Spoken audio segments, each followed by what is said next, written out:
네, 안녕하십니까 여러분. 늦어서 죄송합니다. 네, 비가 내리는 날에도 불구하고 이렇게 나라를 위한 마음으로 나와주신 모든 분들께 다시 한번 감사드립니다. 또한 오늘 사전선거 참관을 위해서, 부정선거 적발과 예방을 위해서 열심히 활동하고 계신 모든 분들, 이 자리에 나오시지 못한 모든 분들께도 다시 한번 깊은 감사를 드립니다.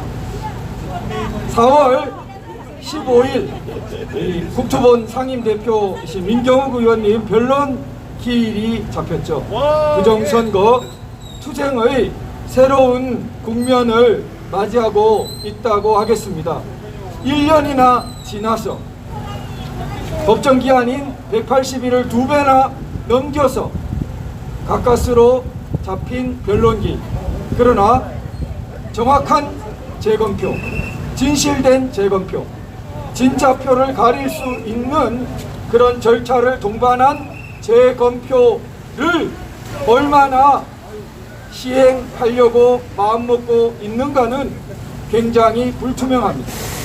우리 자유시민들이 강력하게 요구하고 투쟁하지 않는다면 저들은 언제나 쳇바퀴 돌듯이 단순 숫자만 세는 재검표 주장으로 돌아갈 것입니다.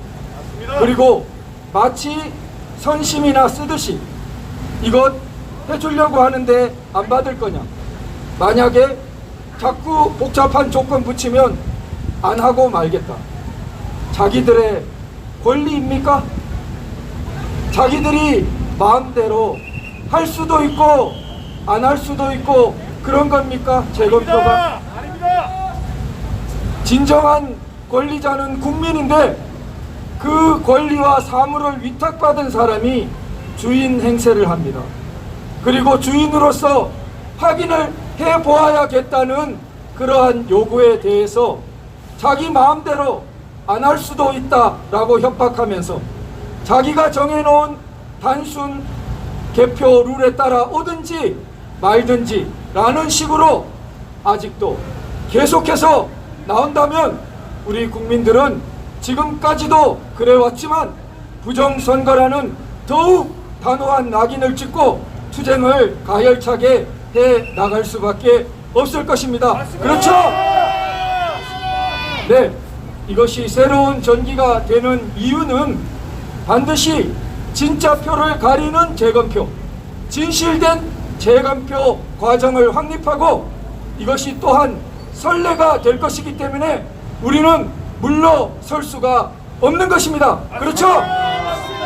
이것이 한번 이례적인 것으로 그치는 것이 아니라 4.15 부정선거 126곳의 소송의 첫 번째로 재검표 절차이기 때문에 이 선례가 잘못되면 줄줄이 앞으로 열리는 재검표에서 날치기 재검표가 될 것이기 때문에 우리는 물러설 수 없는 것이고, 나아가 4.15 총선만이 아니라 앞으로 있을 모든 부정선거 소송에 대해서 선례가 될 수 있기 때문에 함부로 할 수가 없는 것입니다. 맞습니다. 그것은 우리 마음대로 대표님이 의원 지역구니까 내 마음대로 조금 경감해서 타협할 수 있다는 수준이 아니라 선례를 잘못 만들면 역사에 죄를 짓는 것이기 때문에 우리가 마음대로 할 수 없는 것입니다. 그렇죠?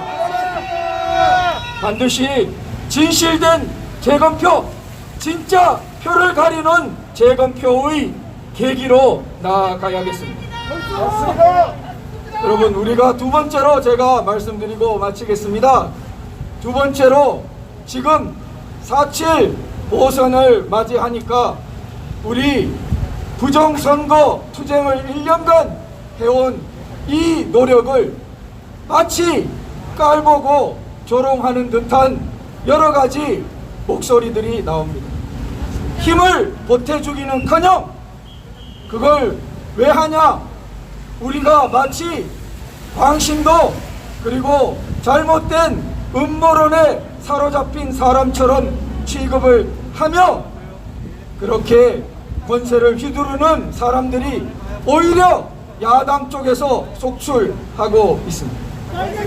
이런 현상이 무엇을 의미하는지 조금 되짚어 보면 좋겠습니다.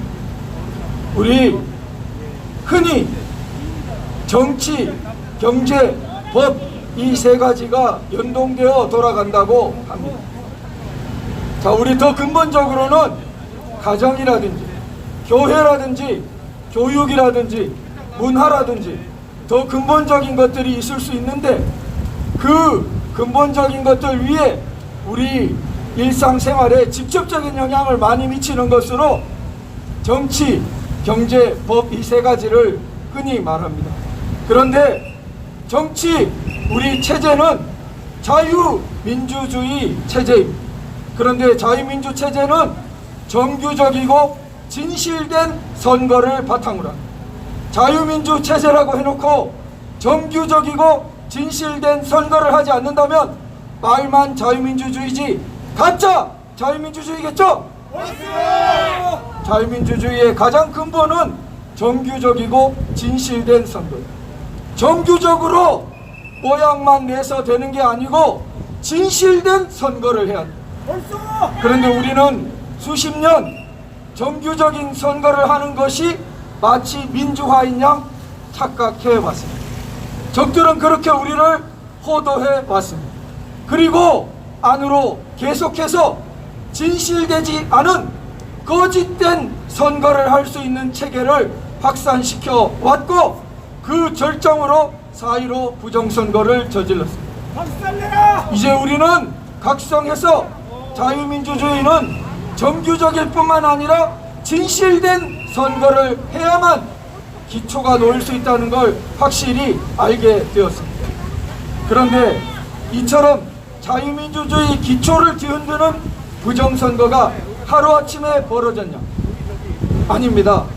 아시는 분은 다 아시겠지만 우리나라는 약 4, 5년 전부터 아주 이상한 비상한 그러한 상황에 돌입했습니다. 약 4, 5년 전부터 우리 사회의 법치가 정상적인 법치 프로세스가 적법 절차 과정이 마녀 사냥과 인격 살인과 온갖 여론 재판과 그런 것들에 의해서 무너지는 그리고 정권과 사법부와 검찰과 언론이 온통 혼연일체가 되어서 나라를 벼랑 끝으로 몰고 가는 상황을 접했습니다. 바로 법치가 파괴되었던 것입니다. 부정선거의 전주곡으로 뭐가 있었다고요? 법치가 파괴되었습니다. 정치에 앞서서 법치가 먼저 파괴되었던 것입니다. 이 두 개가 따로 놀았겠습니까? 이 두 개는 필연적으로 연결이 있습니다. 법치를 파괴한 세력과 자유민주주의를 파괴한 세력이 따로겠습니까? 같은 뿌리겠습니까? 같은 뿌리입니다. 같은 뿌리입니다. 그리고 그것은 마침내 어디로 향해 가겠습니까? 경제로 향해 갑니다. 경제는 사유재산권과 그걸 존중하는 시장경제가 우리 헌법 이념이고 건국 이념이고 우리 생활 질서인데 이것을 부정하는 자들이 제도권을 차지하고 온갖 이상한 정책으로 중산층을 몰락시키고 개인의 소유권을 몰락시키고 개인의 사유재산권을 붕괴시키는 방향으로 계속 나아가고 있습니다. 빨갱이를 박살내라! 정치가 무너지고 법이 무너지고 반드시 그 다음에 뭐가 무너집니까? 경제가 무너져서 재산권을 뺏어가게 됩니다. 재산권을 빼앗기면 어떻게 되겠습니까? 자유를 지키는 보루가 빼앗기는 것입니다. 자유의 물적 근거가 흔들리고 빼앗기는 것입니다. 자유가 그 가장 기초에서부터 송두리째 완전히 날아가는 것입니다.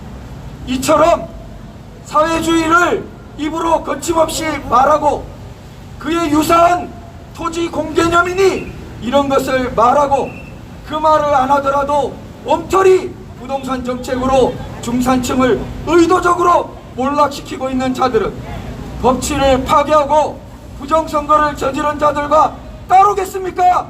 같이 한 뿌리겠습니까? 한 뿌리입니다. 그 또한 한 뿌리인 것입니다. 황태입니다. 그러면 이렇게 한 뿌리 법치를 파괴하고 자유민주주의를 파괴하고 사유재산권과 시장경제를 파괴하려는 자들, 건국이념과 헌법이념을 부정하는 자들이 오늘날 청와대와 제도권의 수두룩 빽빽이 권력을 차지하고 이 나라를 나락으로 몰아가고 있기 때문에 아무 가진 것 없는, 아무 공직도 가지지 않은 일반 백성들이, 우리 자유시민들이 맨손으로 나서서 나라를 지키겠다고 저항해 온 지가 지금 수년째이고, 부정선거 이래 더욱 많은 분들이 각성해서 거리로 나와 싸우고 있습니다.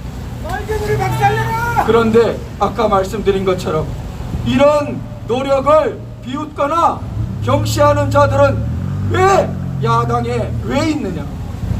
이들은 바로 우리나라를 나락으로 몰아가려는 사람들과 사실은 한 뿌리 주사파 운동권 출신들, 그들도 야당에 수두룩 있습니다. 대표적으로 하태경, 김근식, 이런 사람들은 자신들도 부정할 수 없이 엄청난 주사파 운동권 전력을 가지고 있는 사람, 이들이 야당 실세로 지금 떵떵거리고 있기 때문에 야당이 헌법 이념과 건국 이념 편에 선 목소리를 못 내고 있는 것입니다.